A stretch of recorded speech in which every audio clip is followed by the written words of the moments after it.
This is Money Moves on VSiN, the sports betting network. It's a great day to be alive, and it's a great day to be a better. Welcome to another edition of Money Moves here on VSiN, the sports betting network. I'm Femi Abebefe, hanging out with you guys from the beautiful downtown Circa Resort and Casino here in Las Vegas. And you can listen to us 24/7 on SiriusXM channel 158. Hit me up on Twitter at Femi Abebefe alongside my guy Ben Stevens, who you can find on Twitter as well at Ben Scott Stevens. Ben, what's happening, man? How we doing on this Friday? Femi, my man, I am doing very, very well. It's been a great week filling in here on Money Moves, and you and I, as we end football season, will be working a ton together over the weekends as well. Live bet Saturday, live bet Sunday. So great to be back in the chair with you. And an awesome weekend to set up. NBA All-Star Weekend in Los Angeles. We'll try to explain the format to the best of our abilities in just a few moments. And an awesome Friday night in college basketball as we get ready for a great weekend of college hoops 4 weeks out from Selection Sunday as well.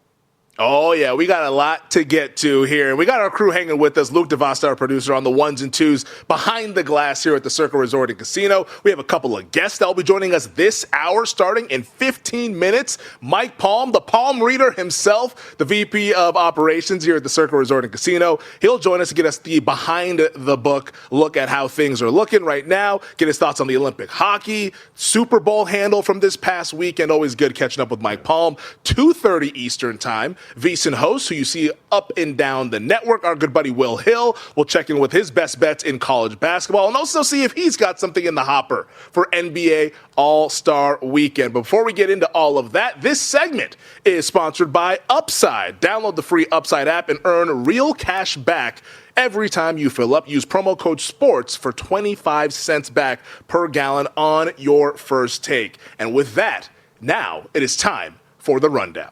It's time for the top headlines and topics of the day. This is the Rundown.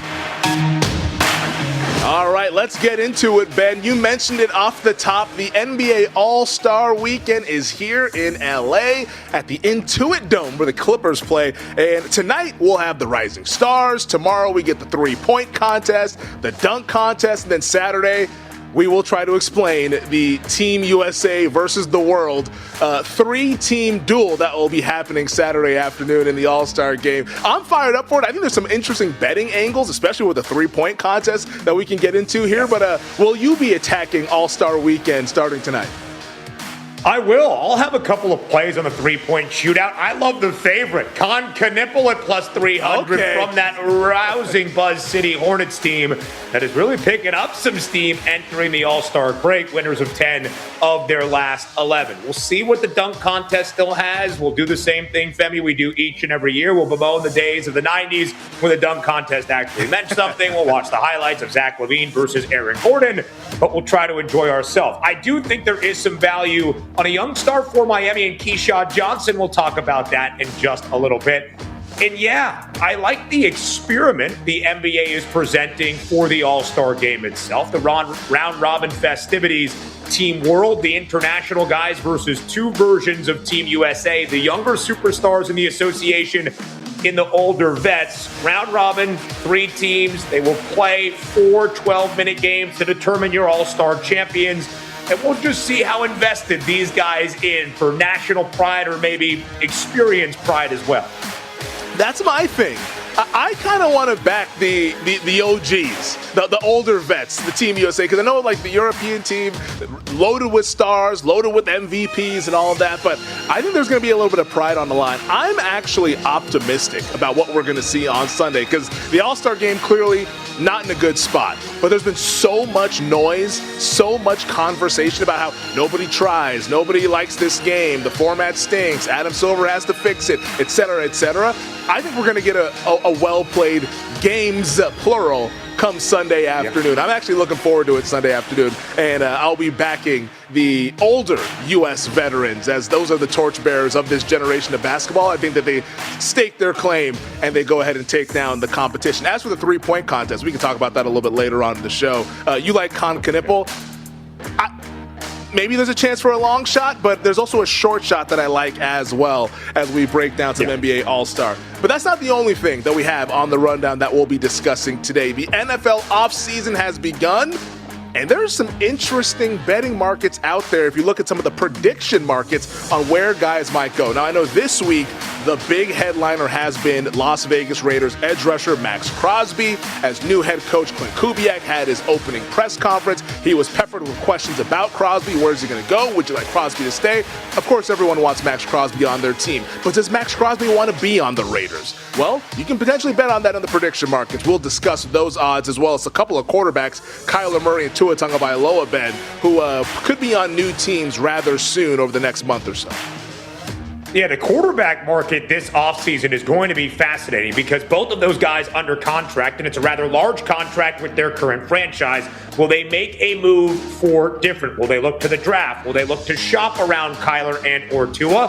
What might the return be for Tua Tagovailoa at this stage of his career and Kyler Murray? We'll even debate if those guys are playing in a new place. But Femi, I ask you this as a person and a resident in Sin City. Were you able to stalk out the coffee shop where Klint Kubiak and Maxx Crosby met for a cup of Java to discuss their future together with this Raiders organization? That's the inside that we need in terms of what might happen for Maxx Crosby and the Raiders now with a new head coach in Kubiak. You know what, Ben? I'm boots on the ground, but I'm not in the trenches. So I did not go out there and stake out the coffee shop. I'm guessing that it's somewhere out there in Henderson by the Raiders facility and not where I reside. So I missed out on Crosby and Kubiak, but it sounds like Crosby no longer wants to be one of my neighbors anymore, hanging out here with the Las Vegas Raiders. Sounds like he might want to go play for a contending team, which you can understand a player of his caliber not wanting to be part of another rebuild after the short-lived Pete Carroll, Geno Smith version of it failed in 2025. Also on tap for us today, boy, do we have a great college basketball slate this weekend. It's been a great week of college basketball. A lot of really close games. We're seeing upsets, the contending teams getting pushed to the brink. We have some doozies this weekend, but we also have a doozy later on this evening in Madison between number 10 Michigan State and Wisconsin. College basketball is ramping up as we inch closer and closer, Ben, to Selection Sunday. A huge Big Ten battle tonight inside the Kohl Center in Madison. A Wisconsin team, Femi, that has proven they can beat the best teams in the country with perhaps the two best wins of any college basketball program this season happening for the Badgers in the last few weeks. A road win in Ann Arbor, the only loss that number 2 Michigan, the presumed number 1 team in the country when the AP poll is refreshed on Monday, has suffered this year, and an overtime victory in Champaign, upsetting number 8 Illinois earlier in the week. But now back at home, how will the Badgers handle number 10 Michigan State? Defense is key for the Spartans in limiting everything the Badgers want to do from deep. But it's not just the top 10 Michigan State Spartans in action. 2 other top 25 teams, Femi, on this Friday evening as well. 2 of the best stories in the sport this year. Number 18, St. Louis. The Pelicans off to a program best 23-1 start. Take on Loyola Chicago tonight in the Windy City. They're a hefty 18.5-point favorite. And for the 217th all-time meeting, it's Miami, Ohio. The only undefeated team left in the country at a perfect 24-0, hosting their bitter in-state foes in Ohio. The 217th all-time matchup in the Battle of the Bricks. A MAC men's basketball game, Femi Abebefe, on ESPN tonight for the first time in nearly 30 years. That's how you know the Red Hawks are making history this season there inside Millett Hall. Yeah, one of the great stories of this college basketball season, you mentioned they're the lone unbeaten team in the country because of what we saw Monday when Arizona lost to Kansas over at Phog. No shame in losing at Phog. That is as difficult a place to play in America. But the Wildcats, they headline what should be an awesome slate tomorrow. You got them hosting Texas Tech. I mean, how about some of the other matchups that we have? Duke taking on Clemson as Clemson's looking to bounce back after getting beat up by Virginia Tech. Kansas, Iowa State. There's some really, really good games on our slate tomorrow. Any of them that jump out to you from a betting standpoint that you've already sort of circled as, hey, I want to back those teams come Saturday afternoon? Yeah, I think it's the bounce back for the Cats, Femi, that you just alluded to in number one, Arizona. We knew this was going to be a precarious stretch for Tommy Lloyd and company, a perfect 23-0 unblemished start, but with an absolute gauntlet over the next 2 weeks. This is the second leg of that 4-matchup gauntlet, but back at home in Tucson against a really good Texas Tech team that is coming off nearly more than a 30-point win at home against Colorado earlier in the week. In that game, Donovan Atwell and the Red Raiders shooting it well from three. 46% of Texas Tech's points this year overall from three-point range, Femi, sixth highest in all of college basketball. But Arizona is the second most efficient defense in the country and great at defending that three-point line. Arizona also doesn't really care about taking the three. 58.6% of the points this year for the Cats from two-point land. I think this Arizona team in a good spot bounces back tomorrow. I lean on the under, and I would actually lay the 9.5 points with Arizona at this moment against a really good Red Raiders squad led by Grant McCaslin. Yeah. But I think it's a right bounce-back opportunity for Arizona to get back into the win column tomorrow afternoon. Yeah, Texas Tech coming off of a really impressive performance against Colorado. I know it's the Buffaloes are not that great, but they suffocated those dudes. That game went well under the total, and it was never close from Jump Street as they got a win over Colorado. Arizona, they're one of the teams that we talk about when we discuss who might be able to cut down the nets on the first Monday in April. A lot of time between now and then to get into that when you talk about the Wildcats and Michigan and Duke, et cetera, on down the line we will go in college basketball. But we're just getting started here on a Friday on Money Moves. On the other side, we'll be joined by the Palm Reader himself. Mike Palm, the VP of Operations here at the Circa Resort and Casino, will join us to tell us how Super Bowl Handle went this past weekend and what he's looking for in the ice hockey, in the Olympics. Is it Team USA or Team Canada? He'll answer the question next here on Money Moves.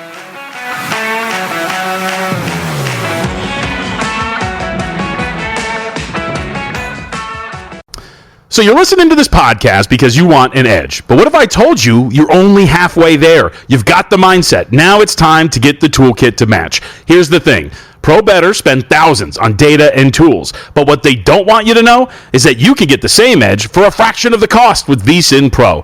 VSiN Pro gives you access to expert picks, public betting data, prop projections, powerful tools, analytics, and more. Just tap the link in the description and see why thousands of bettors are already using VSiN Pro to cash more bets.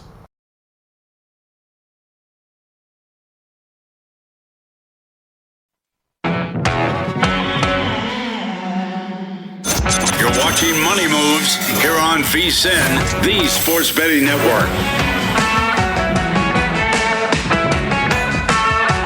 Welcome back. It is Money Moves coming at you guys here on a Friday. Femi Abebefe, Ben Stevens hanging out here at the Circa Resort and Casino in downtown Las Vegas. And because we're in downtown Las Vegas at the Circa Resort and Casino, it is an absolute pleasure to welcome in an old friend.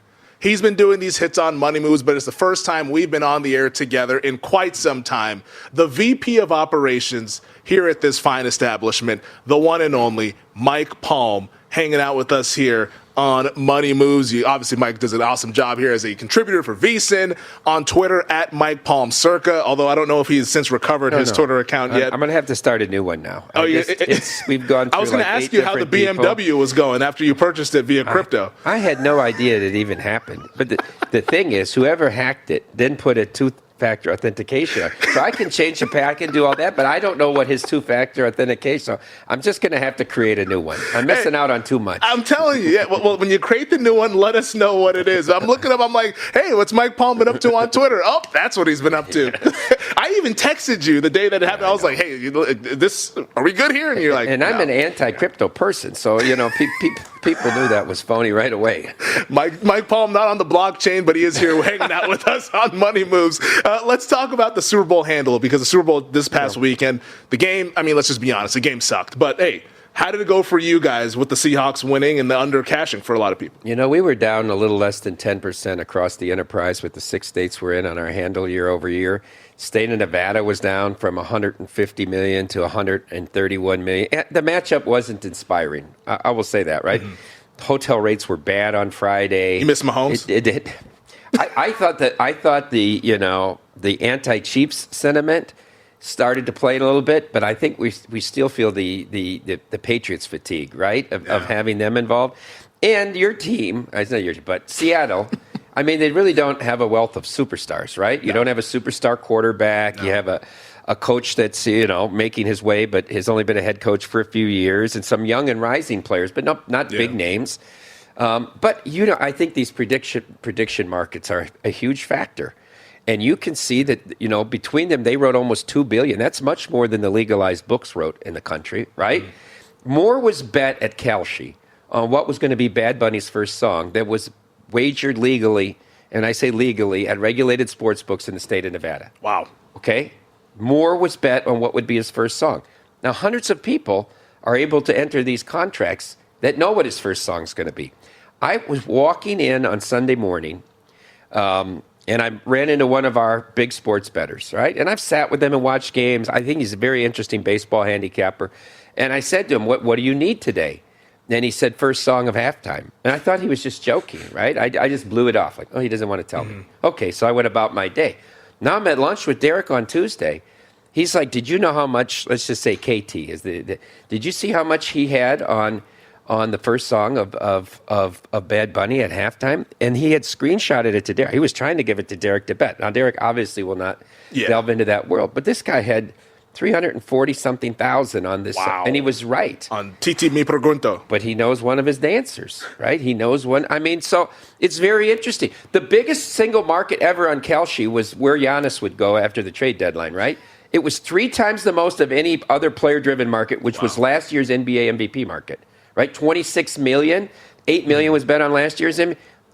Then the next day he's like, Giannis is a minority investor. I mean, it's just be careful. I say buyer beware here on some of this stuff, right? Where many people know the results of certain markets. 100%.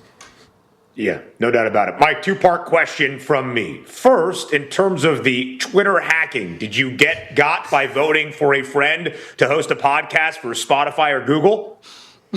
I saw I don't think I ever casted a vote on that, but I was asked several times to do something like that. Maybe I did. Maybe that's what happened. Las Vegas Chris got hacked the same day I did. It made the rounds. Yeah. It's been making the rounds. Mm-hmm. That's how it got me a couple of months ago. A good friend that used to host a podcast with reached out. I'm like, I love this guy, Mike. Let me get in. Little did I know on the 7th time trying to log into Twitter that I was going to be hacked just a few hours later. Second question, Mike, in terms of what was our long shot Super Bowl in Super Bowl 60. It was the first time in nearly a half century we had 2 teams playing for a Lombardi Trophy that had 50-1 odds or longer entering an NFL season. What did the liability from the futures perspective to cash that Super Bowl ticket look like for you guys at Circa entering Super Bowl Sunday?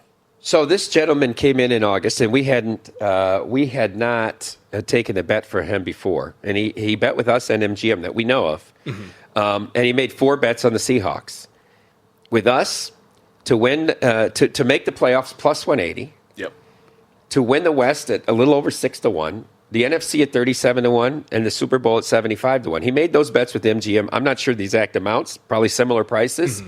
But in combo, he had about 75,000 on each market. So he was well ahead, and he had hedged 500,000 on the Rams plus 2.5 in the NFC title. Well, I'm sure he's screaming at McVay not to kick the field goal, especially after you drop the pass on 3rd and 2 there. He would have most likely landed right on that number. Seattle gets a few first downs, and it finishes 1.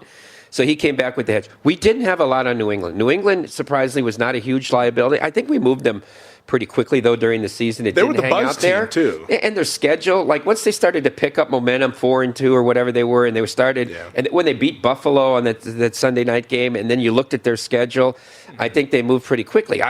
We had strong opinions on the other teams in the West. I mean, we had a strong opinion on the Rams, so that's why the Seahawks never really came down as quickly. They were playing a division with a really elite team. So at the end of the day, it was about, at one point, a $3 million liability to us on the Seahawks, and the way it all worked out, we actually win almost $1 million to the Super Bowl. So we're thanking our lucky stars. Yeah, it's been the year of the long shots. Indiana, Seattle Seahawks. Who knows? We'll see what happens in some of these other sports here. This is Money Moves. Femi Abebefe, Ben Stevens hanging out with Mike Palm, the VP of Operations here at the Circa Resort and Casino. Last NFL one before we get to your Olympic hockey stuff. I'm sure you saw the tweets yesterday about the Australia game potentially being on a Wednesday between the 49ers and the Rams. We already have the Thursday game. I'm assuming we're still going to have the Brazil Friday game. From a contest perspective, like, have you guys already started to brainstorm how this is all going to play out? Maybe Wednesday, Thursday, Friday should be its own week. Oh, hey now. The texts have started already. If they did 3 games. You want to break some news? Yeah, but we don't know yet. But if it did, that's certainly a possibility, right? It's its own week, those opening 3 games. Wow. It's bad. It's tough to do 2 games. It's really hard. Yeah. It really pigeonholes people too much. But that would really be it. And you would have the ability, if you got knocked out in that first week, to rebuy for Sunday, like we always do with the Thursday, Friday. So, yeah, the wheels are turning here on that news. Okay. I like that, Mike. Almost like a week 0 for betting on the NFL football like we see in college football. All right, Olympic hockey. We had both Team Canada and Team USA start their Olympic journey yesterday in Milan. The Canadians blanked the Czech Republic, winning 5-0. It was tied at the end of the opening period between Latvia and the United States, but the Americans win 5-1. Right now, we see the Canadians as a slight minus money favorite to win a gold medal, but Team USA, that's second best price. Mike, if you had to make a number in terms of that being the gold medal matchup, an exact matchup in the gold medal game between Team Canada and Team USA, what are you booking that number as? Just the Quinella? I think that has to be a minus number, that's the Quinella. Maybe minus 130 or something like that. I mean, these other teams we thought, who was going to be the third best team? Sweden's been sleepwalking so far, right? They didn't play well their first game, got beat by UC Saros in Finland today, who lost their first game. I mean, nobody's really emerging. I still thought the Czech Republic had a shot to be the third best team. Canada handled them easily. Yeah. Like every shot by Canada was a high danger shot. I mean, to me, right now, Canada to win gold is a standout. I make them like minus 180. They just come at you with 4 lines. I don't think there's that big of a goaltending disparity with the U.S. now. What you might have thought, like at 4 Nations, Bennington looked comfortable. It's obvious that team practiced a lot. He was aggressive handling the puck, and their defensemen were there, so Cooper's got that all drilled in. I think the bet here is USA women gold, Canada men gold. You can get that parlay at plus 160. In other words, you're taking Canada from minus 110 to plus 160. The USA is not losing. No. Nobody's coming within 3 goals of them. Don't bet them minus 350, though. You can wait and get them against Canada in the Gold Cup game at minus 180. Don't bet the 350 unless you want to parlay it with the Canadian men. But they are clearly a standout, and I think Canada now looks like a standout on the men's side. I mean, this is going to play out like the 4 Nations face-off, isn't it? Yeah. I mean, and also, who are you trusting Hellebuck in a big game? Well, are you trusting any of them? Ottinger? They're all kind of they haven't had good years.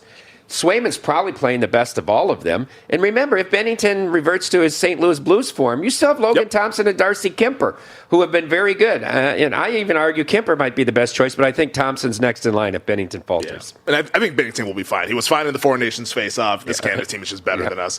Sorry, un-American or whatever, Canada's the better team. Clearly. They're better. They're just better. They have McCarr, McDavid, McKinnon. I mean, like what you can go on down the line. My daughter turned 4.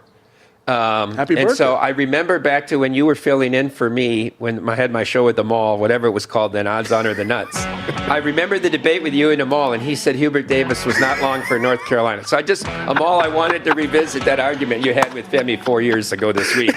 Is he going to sign another extension? Maybe they'll hide Caleb Wilson's injury report. He is Mike Palm, the VP of Operations at the Circa Resort and Casino. We're back with more Money Moves on the other side. We'll be joined by Will Hill.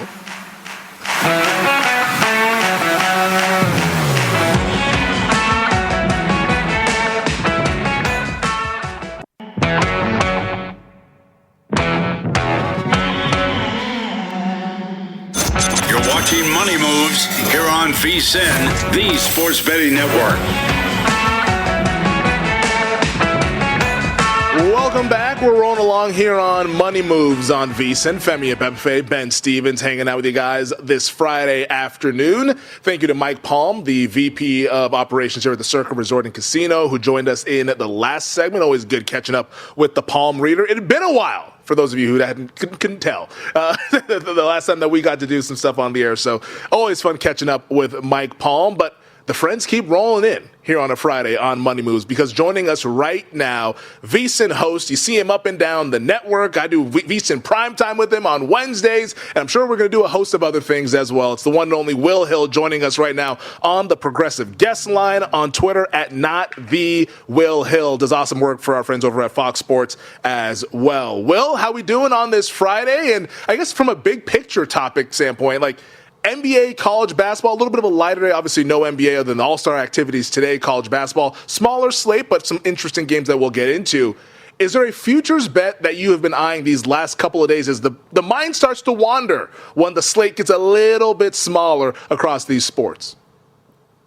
Yeah, good to be with you guys. Always tough to follow Mike Palm. It's almost, he comes in, clears the bases. Now I'm up, bases were loaded. He just clears everybody. Now it's the bases are empty, and I have to start a new rally by myself.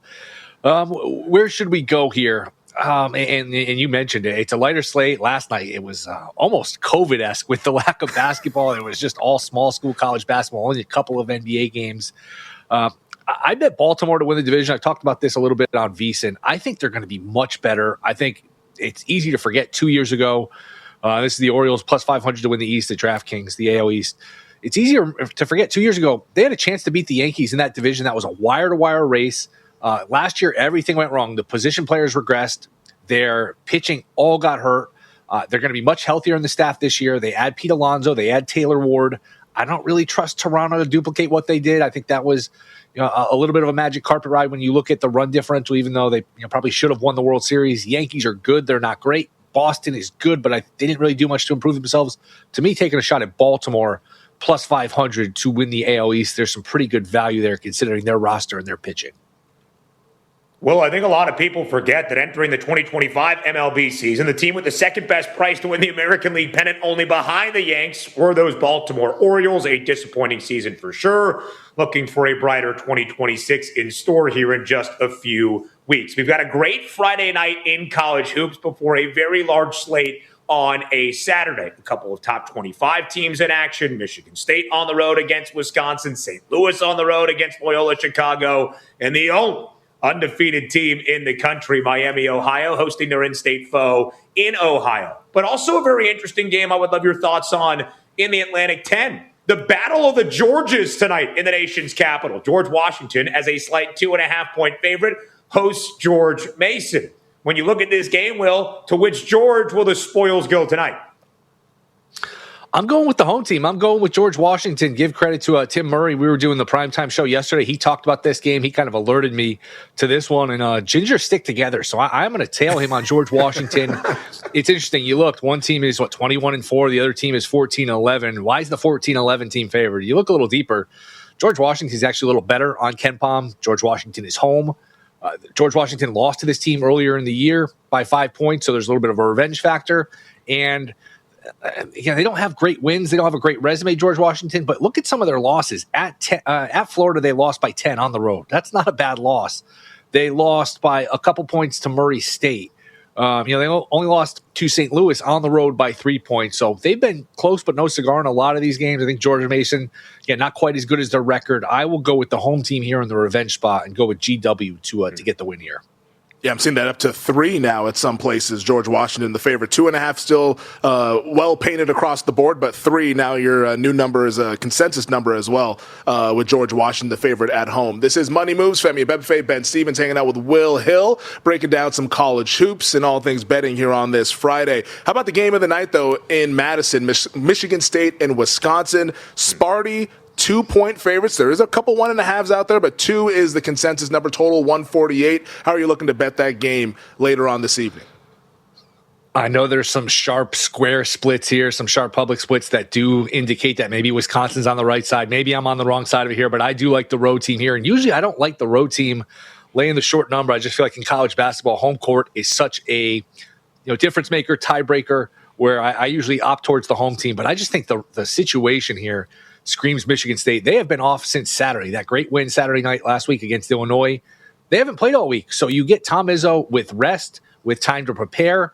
Meanwhile, Wisconsin just had a crazy win in Illinois in overtime. The game before that went to overtime. These guys for Wisconsin are playing a lot of minutes. Third game here in a week, a couple of them overtimes. I just think from a rest and a prep standpoint, that leads me to Michigan State laying the short number on the road.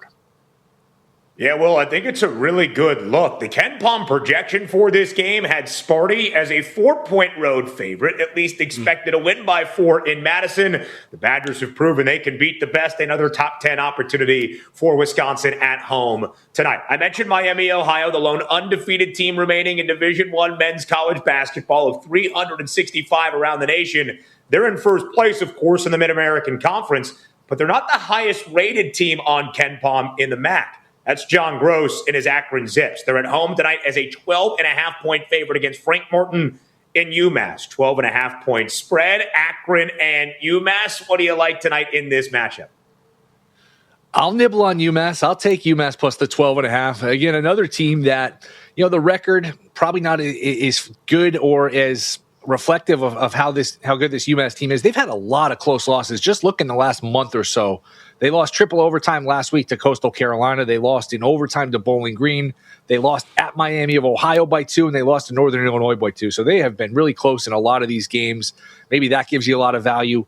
Akron, good defensive team. I think 65th, not a good defensive team, but 65th in Ken Pom. But like I said, not really their strength defensively, where they can let teams hang around. Backdoor might be open because they're in the 130s in Ken Pom. So I just think this is too many points. UMass may be a little undervalued. I know a lot of guys listening probably thinking, what should I do for Valentine's Day? I want to do something special. I think if you settle in on a Friday night, 9 o'clock Eastern, for a little UMass versus Akron, your special someone is going to be very happy. So I would highly recommend this game if you're looking for last-minute Valentine's Day plans. Yeah, don't get divorced out there, fellas. Don't risk it all here for the Minutemen. You don't want to be doing that. How about tomorrow's action? Actually, on Valentine's Day, where this one might be a little bit dicey because we have some good games. Early on, noon, Cameron Indoor, Clemson taking on Duke. I'm seeing the Dukies as high as 13.5 in the market. How are you betting that game? I like Clemson. Femi, you and I were doing the show Wednesday night, and you and I both liked Virginia Tech. We both faded Clemson, thought it was a tough spot. They were on the West Coast all last week. Stanford, Cal, look-ahead spot to Duke. Wouldn't be surprised if they came out flat. They did come out flat. 8.5-point favorites. They lost outright.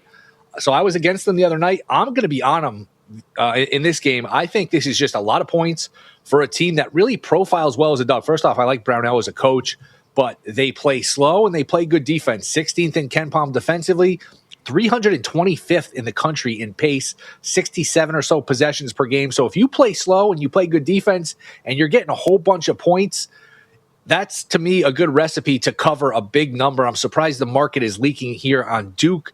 The big guy for Duke, Mbongo, 11 points per game, 6 rebounds per game, 6'11", defensive presence. I don't think he's going to be played. Maybe this number is moving because the market thinks he's going to play, but Shire said after the game against Pitt the other night, he was nowhere near close to playing. It was unrealistic to even think he was going to play. He fell on his wrist funny. Based on those comments, I don't know that he's going to be ready for this game, and he matters. He's an important player. Maybe he doesn't move the number that much, but to me, he's kind of an underrated piece here for this Duke team. So Duke is always going to be a little bit overvalued at home. It's a public team. They're home. Clemson's off a loss. I think it's a buy low spot. I think it's a lot of points here for a Clemson team. I really think he's underrated.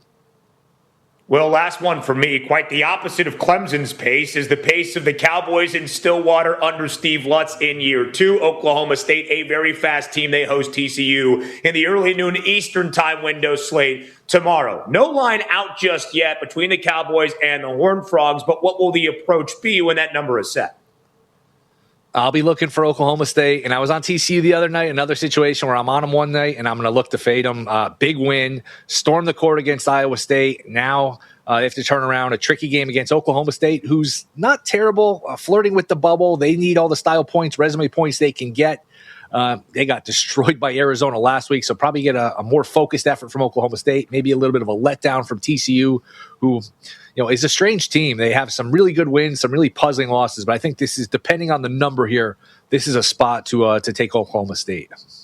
There you go, rocking the Cowboys. Is there any all-star game activity that you're going to be doing this weekend, Will, that you'll be betting? 3-point contest, can we get you out for that? No, I don't, man, too many of these guys are short. I don't know what the handicap is. I used to love All-Star Weekend. The dunk contest, 3-point, it has lost its luster, to say the least. Edwards for MVP, just because he might play hard in the game, which, man, you need like an advanced degree to figure out what this All-Star game format is. That would be one. If I had to recommend one All-Star bet, Edwards for MVP. I think he's in that 15, 18 to 1 range. Of course, Shop Brown. That would be the one I would look at. So even if he's not betting, he's got a tip out for us here with the NBA All-Star Weekend. He is Will Hill, VSiN host. Check him out all up and down the network. We'll be back with more Money Moves on the other side.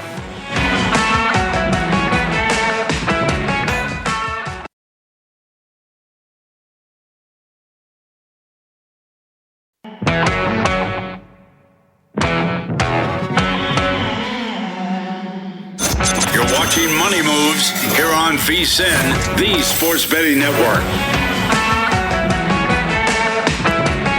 Welcome back. It's Money Moves coming at you on a Friday on VSiN, the Sports Betting Network. Femi Abebefe, Ben Stevens hanging out with you guys this afternoon. Thank you to VSiN host Will Hill, who joined us in the last segment to help us break down some college basketball. Also gave out a Major League Baseball play, likes the Baltimore Orioles to win the American League East. I have not dusted off the baseball stuff. Those tabs have not since been opened, Ben, but we're running out of time because pitchers and catchers are getting after it. Spring training is going to be here before we know it. And, we're going to have to start getting dialed in on what's going on the diamond. Have you been wading into those baseball waters? I know you're knee-deep, maybe more than knee-deep into college basketball, but have you been wading into the baseball waters as well to get ready for opening day, which is rapidly approaching? Not many things in Major League Baseball at this moment. Of course, everybody trying to figure out who will be runner-up to the Dodgers once again, and we'll have that debate from the odds perspective in a little bit. Femi, my sweet spot in MLB is finding a couple of win totals in the mid-70s, a team that I like to go under, a team that I like to go over and outperform and probably flirt with a wild card spot throughout the year. Last year, I had the Cincinnati Reds over 79.5. They got to 80. I believe a couple more than 80. So we cashed that number. I think I was on the under of the LA Angels. That went slightly to the over, or maybe the Cardinals. I can't remember which one it was last year. That went slightly to the over, despite St. Louis having a terrible second half. So we'll start to dust it off a little bit when it comes to the win totals here in the next few weeks. I am more invested in college baseball that is having its opening day as we speak all around the country in warm weather sites, 119 days out from my favorite event on the sports calendar, the College World Series in Omaha, Nebraska. So I actually have a college baseball best bet before we go. A little money line price that I think is being slightly the wrong number for it. So maybe not Major League Baseball, but some college baseball here on opening day. I mean, Ben is telling you just slightly wrong. What he texted Luke and I before the show, he loves this play. He loves this. We'll just leave it. You're going to have to stick around till the end to find out what that play is. But he's telling you right now, slightly wrong with mispriced. No, he. What's the exact words that you even? But I gotta find this up. Oh, you just said mispriced game is what you said. Like very matter of fact. Simple. I was like, okay, Short. well that's interesting. We got ourselves a mispriced game in college baseball as that gets underway. With the Friday starters on the mound. For those of you who not bet college baseball nor have covered college baseball, Sundays for the overs is what they always say. On those getaways with the worst pitchers on the mound. So that is college baseball. Major League Baseball for me. I'm more of an awards guy when it comes to Major League Baseball. I'll bet some of the day-to-day, like have some fun with the home run props or bet some sides that I like if there's a pitcher that I think is a little bit undervalued in the market. But the awards are what I love. And I have not yet dusted off my award stuff to update that based off of the guys who won it, which were repeats in the MVP, a repeat for the American League Cy Young with Tarek Skubal. It's pretty cut and dry like how these things go out. But the awards are what I love the most because I feel like they can be very, very profitable. And sometimes there's chances to buy the dip, if you will, on some of these guys. Like, I mean, a couple years ago, I don't know if you remember this one, Aaron Judge in the American League MVP market, because he didn't have a full run out in spring training. So he got off to a slow start in March and April. And then once we got to May, I mean, the guy was hitting a home run that felt like every single night and got to as low as 20-1 to win the MVP. Buddy, we were jamming Aaron Judge for like 6 straight weeks MVP. 20-1, 18-1, 51. Every home run was another bet. And yes, it was a very, very, very profitable Major League Baseball season a couple of years ago. So I love the awards. It gives you something to root for all throughout the season. It almost feels like you're building your own fantasy baseball team when you get a nice portfolio of MLB awards, whether it's MVP, Cy Young, or Rookie of the Year. On a much brighter baseball mind than myself 2 years ago, he told me about Tarek Skubal won the American League Cy Young Award at a 10-1 price. That was a profitable season. Last year, I think midway through April, because I used to live in New York City, where betting legally on places like FanDuel and DraftKings, they don't really give you the award market. I went to New Jersey to hang out with some friends, and it was when Shohei Ohtani started to pick things up for the Dodgers, still not pitching just yet, but was a minus 125 favorite to win NL MVP. Early in the year, we thought it would be Juan Soto for the Mets versus Ohtani in the NL MVP market. And as he started to have some of those first few starts, or at least the inclination that he would be on the bump later in the season for the Dodgers, I was like, listen, if this guy pitches an inning this year, he is going to win National League MVP because that is Shohei Ohtani and that is true value. So I bet the number at minus 125, then ended up touching, I think, minus 1,800, minus 2,000 at certain points. Cash that number as well. So the awards markets in Major League Baseball, a really fun way of looking. And if you have a strong favorite early in the year, April, early May, in the first few months of a Major League Baseball season, you can get a great price that often becomes very strong into minus money the last few seasons. And I think what's so interesting now, because you mentioned that like being in New York, they're sticklers with the award stuff. You got to go to Jersey or whatever. And like, that's where the prediction markets kind of step in here when you're in one of those jurisdictions where, hey, that's going to allow people who don't usually have this stuff as readily available to them. And here in Nevada, where I live in Vegas, like it's early season, it's there. And then the more you get through the season, the less it's available because things start to crystallize a little bit. And sometimes you can say, hey, like I don't want to make a bet and then just kind of get caught holding the bag and I have no way to get out of it because the market's no longer available as we sit here post All-Star break. But some of these prediction markets, they have it available. You can cash out. You can do whatever you want. You live trade your stuff every single night. Have you gotten involved with the prediction markets? Like, has that been something that has piqued your interest in terms of a betting avenue for you to add another route? Monitored it for sure. I have not placed any wagers or any trades or bought anything in terms of those prediction markets at the moment, but I have a lot of friends who have fully delved in because of the potential, especially out here in California, of having those commodities around things that we all discuss in the way that we approach our sports fandom and the prediction markets deliver. I thought it was really interesting from Mike Palm, who joined us earlier in this opening hour, Femi, and his thoughts on what Kalshi and Polymarket presented for everybody on Super Bowl Sunday. That the handle for what Bad Bunny's first halftime show song would be was greater than any other bet they were able to take legally throughout a sports book. And you're starting to see it on the biggest sports wagering day of the year become one of the biggest sports wagering handles. That's really important to note. I know there have been some hiccups. I know there have been some questions based on some of Bad Bunny's halftime performers about the insider trading aspect of it all that, of course, will need to be ironed out. And we will for sure follow along, or Giannis becoming a partner for Kalshi days after the trade deadline comes through and he stays in Milwaukee. There's some interesting things that you would necessarily consider maybe the opposite of integrity happening. But I think just from the overall idea of what it could mean as a sports fan to have those conversations, to hopefully listen to us, to either agree or disagree and be like, hey, that guy Ben Stevens is an idiot. No way would I lay 18.5 with St. Louis on the road tonight on Loyola Chicago. If you don't have access to some of those sports betting markets, that's where the prediction markets give you the ability to do so. 100%. I mean, I can't imagine. I mean, the number that Mike Palm threw out earlier this hour, 300-something thousand on TT Mi Pregunto to be the first song. That's, I mean, obviously there's inside information. Like you knew, like Mike Palm told us the guy ended up knowing one of the dancers, but it's like, my goodness, like that's, even if you know, it's still a sweat because with that much money on the line, like you never know. It's like they could make a change, who knows, which is unlikely, but still, you're never home until you're actually home with a bet, especially of that magnitude. But let's go ahead and let folks know how they can get involved with some savings, shall we? Because that's always fun this time of year. Everyone wants to save on food. They want to save on drinks. How about saving on gas? Save money on gas is easier than ever with the free Upside app. Just download the app, check nearby offers, and earn cash back every time you fill up. Use promo code SPORTS and get an extra 25 cents back per gallon on your first fill up. Drivers are seeing $200 to $300 a year back just from their normal commute. It takes seconds to use, and you can cash out anytime to your bank or gift cards. Download the free Upside app today and use promo code SPORTS. Offers vary by user and location. Visit upside.com for the details. That is a very, very, very nice promotion that we are offering here. So make sure everybody takes advantage of that on your commute. All of you listening to us here on Sirius XM Channel 158, we appreciate that greatly.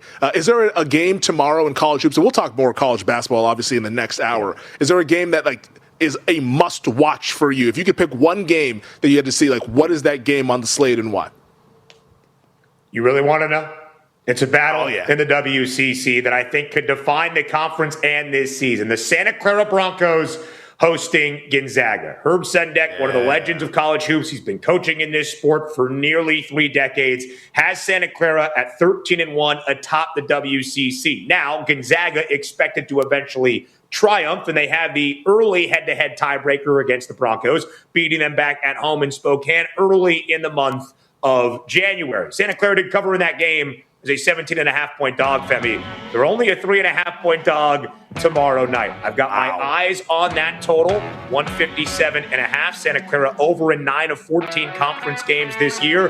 But that's an awesome game if you like some late-night West Coast hoops to pay attention to tomorrow night. Who doesn't like that? And if you don't, why are you watching us? Hang out for hour number 2 on the other side. Money moves when we come back.